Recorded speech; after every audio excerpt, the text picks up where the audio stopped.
그래서 이제 이런 다양한 기술들이 있는데 그런 기술들을 갖다가 실제로 분석하는 방법은 한 세 가지 정도가 있어요. 전반적으로. 하나는 사용자 입장에서 바라보는 거.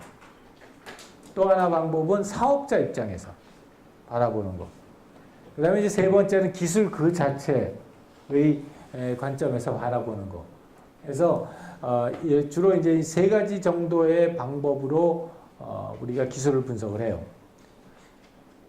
결론서부터 얘기하면 세 가지 방법 중에서 어느 방법이 제일 좋다 이런 거 없어요. 그리고 우리가 어떤 기술을 갖다가 분석한다는 거는 이 세 가지 측면을 다 봐야지 기술에 대한 전반적인 점을 갖다가 우리가 파악을 할 수가 있어요. 그래서 얘네들 중에서 뭐 하나를 갖다 뽑아서 본다 이런 거기보다는 그 기술의 전체적인 측면을 갖다 보기 위해서 이 세 가지 점을 갖다가 어떻게 우리가 추려서 볼 거냐 하는 측면에서 보고요. 경험 기반 기술이라는 거, experience, UX 베이스된 기술 분석은 우리가 앞에서 얘기했던 이런 유형성, 사용성, 감성, 그리고 맥락 이 네 가지 측면에서 기술을 보는 거예요.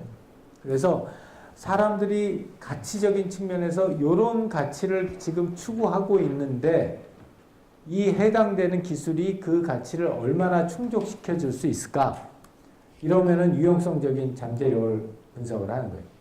여기에 보게 되면은 지금 뭐 각각에 대해서 우리가 앞에서 그 얘기했던 가치, 여러 가지 가치들이 있잖아요. 그 여러 가지 가치들에 대해서 사용자가 기대하는 수준과 기술이 제공해 줄 수 있는 잠재력이 있다고. 그러면 걔네들을 갖다가 곱해서 더하면은 이 기술이 현재의 제품에서 제공해 줄 수 있는 유형성의 포텐셜이 얼마 정도 된다 하는 걸 분석을 하는 거예요. 그래서 여기에 보면은 이 수직 축에 있는 게 이제 다양한 기술들, 컴포넌트 기술들이고 여기에 있는 게 우리가 앞에 사용자 분석에서 나왔던 또 과학 분석에서 나왔던 중요한 가치들이라고 하면은 그 가치에 대해서 사용자들이 얼마나 중요성을 갖다가 제시하고 있고 그거에 대해서 기술이 얼마나 포텐셜을 가지고 있는지 그 기술의 중요도가 얼마나 되는지 가능성이 이걸 갖다 보는 게 이게 이제 유형성 측면이고요. 비슷하게 사용성이나 감성도 비슷하게 하는 거예요. 그리고 맥락적인 측면에서도 마찬가지고 전반적인 포맷은 이런 거예요. 여기가 현재의 가능한 컴포넌트들, 기술의 컴포넌트들. 그 다음에 여기가 맥락이면 맥락, 아니면 유형성이면 유형성, 사용성 중에 중요한 팩터들. 현재의 제품이나 서비스에서. 그랬을 때 요거는 그 팩터들에 대해서 사용자가 얼마나 중요하게 생각하느냐 하는 거고 요거는 기술이 얼마나 그걸 갖다가 해결해 줄 수 있느냐 라고 하는 걸 해가지고 곱하게 되면은 이 전체적인 팩터들을 갖다가 더하게 되고 그렇게 더한 값이 이 해당 테크놀로지 컴포넌트에 대한 경험적 잠재력이라고 파악을 하는 겁니다.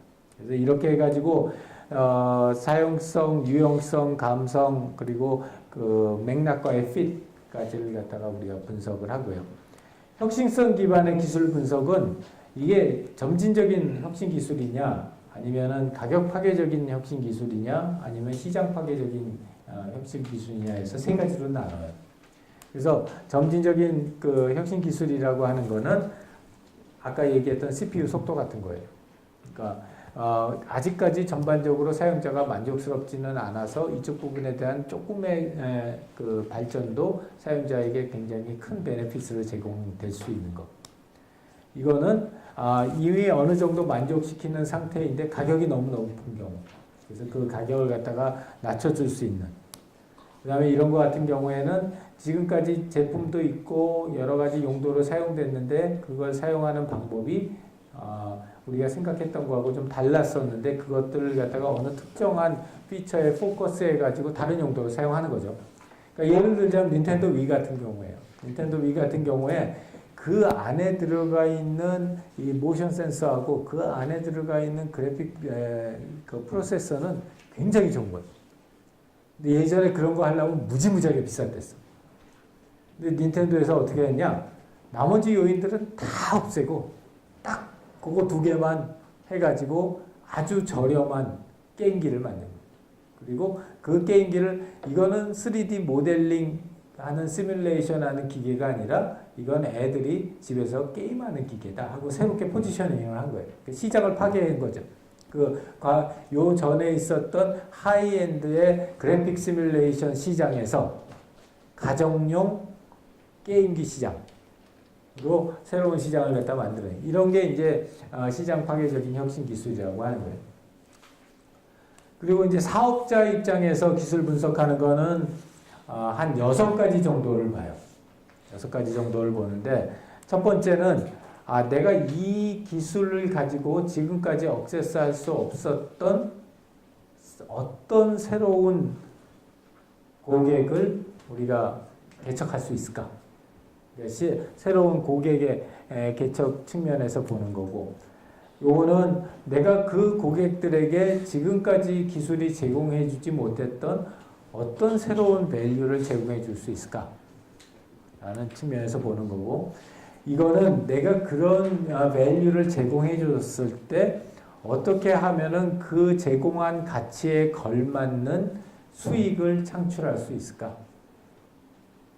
이걸 보는 거고, 이거는 내가 그런 이거 너무 말 읽기 같은데, 내가 그런 수익을 갖다 창출했을 때 그 수익 창출의 컨트롤을 얼마나 내가 가지고 갈 수 있을까? 아니면 남 좋은 장사만 할까? 를 보는 거고, 이거는 그렇게 함으로써 나의 사업 범위가 얼마나 확장될 수 있을까? 그리고 마지막으로 그런 과정을 갖다가 함으로써 나의 조직이, 내 인터널, 나의 오가니제이션이 얼마나 더 능력 있는 또는 더 의미 있는 조직으로 변할 수 있을까? 이게 이제 6가지 측면이에요. 기술이라는 걸 사업자의 측면에서 봤었을 때 중요하다고 생각하는 6가지 측면이에요. 그래서 조직 또는 그 기업의 캐파시티에 얼마나 도움이 되느냐, 그 캐파를 갖다 높이는데, 그리고 나의 사업 범위, 우리 기업의 사업 범위를 얼마나 확장시킬 수 있느냐, 그 다음에 현재 있는 여러 가지 플레이어들 중에서 내가 이 기술을 사용함으로써 내가 마켓에서의 더미넌스를 어떻게 찾아갈 수 있느냐, 그 다음에 내가 그런 것들을 갖다 만들어서 새로운 제품이나 서비스를 만들었을 때 그거에 걸맞는 이익을 어떻게 확보할 수 있느냐, 그리고 기존의 제품이나 서비스와 달리 새로운 가치를 갖다 어떻게 제공해 줄 수 있느냐, 그리고 지금까지 우리가 제대로 억세스할 수 없었던 새로운 고객을 어떻게 억세스할 수 있느냐. 이 6가지 포인트에서 사업자 관점에서 어떤 특정 기술을 보면 이 6가지 포인트를 갖다 봐줘요. 그래서 이런 사업자 측면에서의 관점, 그 다음에 사용자 측면에서의 관점, 그 다음에 기술 그 자체의 혁신성에 대한 분석, 이렇게 해서 3가지 분석을 보게 되면은 우리가 분석에 대한 기술에 대한 전반적인 분석을 할 수 있다는 거고, 내가 이제 과거에 이렇게 경험을 보면은 엔지니어링 파트에서 나온 경우에는 기술 그 자체의 우월성에 대해서 굉장히 강조를 해요. 나쁜 건 아닌데 그것만 보면 안 된다는 거예요. 그리고 이제 사업하는 사람들, 특히 이제 마케팅 부서나 이런 데에서 나오게 되면은 뒤에 사업자 입장에서의 중요성 분석을 해요. 나쁜 건 아닌데 역시 그것만 보면 안 된다. 그것만 보게 되면 굉장히 그 생명력이 짧다는 거고. 그래서 이런 3가지 측면에서 종합적으로 봤을 때, 6가지 측면에서 종합적으로 봤었을 때 전반적인 기술에 대한 평가가 가능하다, 분석이 가능하고, 그걸 보게 되면 이 시점이 우리가 이 기술을 갖다 사용할 수 있는 시점이다.